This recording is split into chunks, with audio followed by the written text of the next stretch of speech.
Hello दोस्तों, मेरे YouTube पर आप लोग का स्वागत है। चलिए भक्ति गाना डाल रही हूँ। आप लोग पसंद हो तो कमेंट में जरूर बताना कि गाना कैसा है। चलिए ठीक है, सुना रही हूँ। सबकी बेरिया में बिया हारा भरा बैलू, हमारी की बेरिया ना नेबिया भैलू पते जरवा,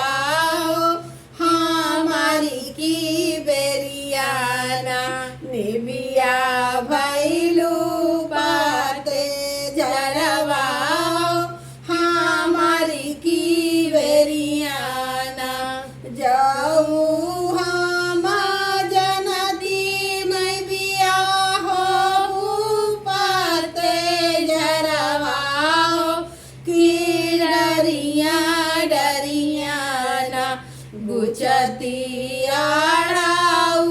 का फुलवा की डरिया डरियाना गुचती आड़ाउल का फुलवा की डरिया डरियाना।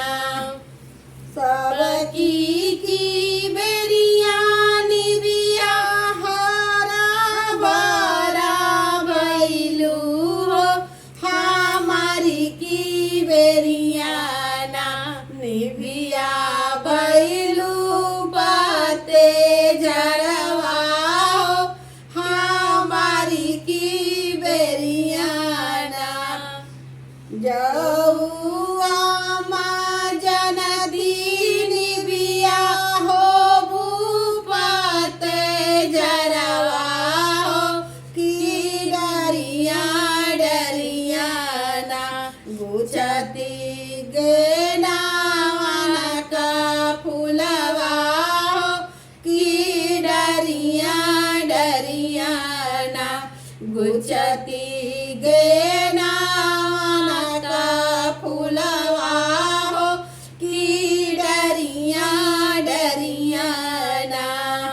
सबकी की बेरिया निबिया हारा भरा भैलू, हमारी की बेरियाना निबिया भैलू पाते जरवा, हमारी की बेरियाना निबिया भैलू पाते जरवा, हमारी की बेरियाना जाऊ